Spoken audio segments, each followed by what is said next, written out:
माथे का पसीना अपने दुपट्टे से पोंछती हुई नियति किचन से निकल कर आई और लिविंग रूम में रखे सोफे पर धम से बैठ गई। थकान से पूरा शरीर दर्द कर रहा था उसका। सितंबर का महीना था और पितृपक्ष चल रहे थे। आज उसके ससुर जी का श्राद्ध था। बस थोड़ी देर पहले ही पंडित जी और कुछ रिश्तेदार भोजन ग्रहण करके घर से गए थे। सबने उसके हाथ के बनाए भोजन की खूब तारीफ की थी। खासकर उसकी बनाई हुई खीर सबको खूब पसंद आई थी। सभी मेहमान तृप्त होकर गए थे। इस बात की संतुष्टि साफ झलक रही थी नियति के चेहरे पर।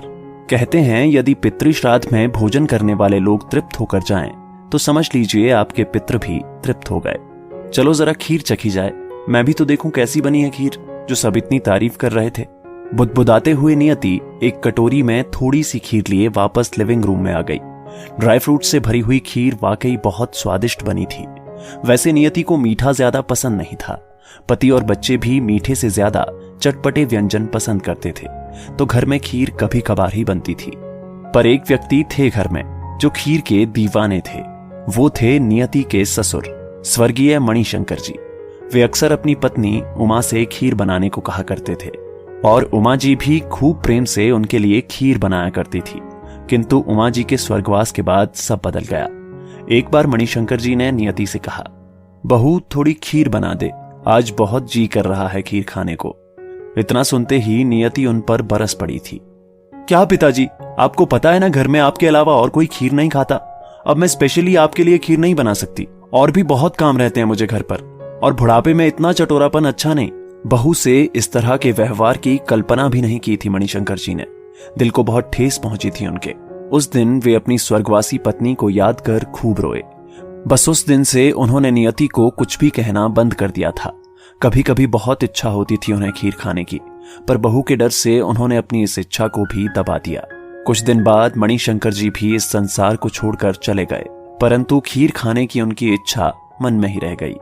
कहते हैं श्राद्ध में पितरों का मनपसंद भोजन यदि पंडितों को खिला दो तो पितृदेव प्रसन्न हो जाते हैं।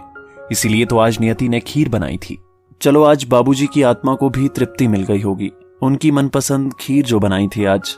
नियति मुस्कुराते हुए बुदबुदाई और बची हुई खीर खाने लगी। तभी उसके कानों में एक आवाज सुनाई दी, बहू थोड़ी खीर खिला दे, आज बहुत जी कर रहा है खीर खाने का।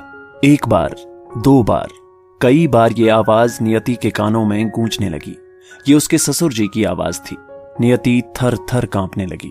उसने सुना था कि पितृपक्ष में पितृ धरती पर विचरण करते हैं। डर के मारे नियति के हाथ से खीर की कटोरी छिटक कर जमीन पर गिर गई।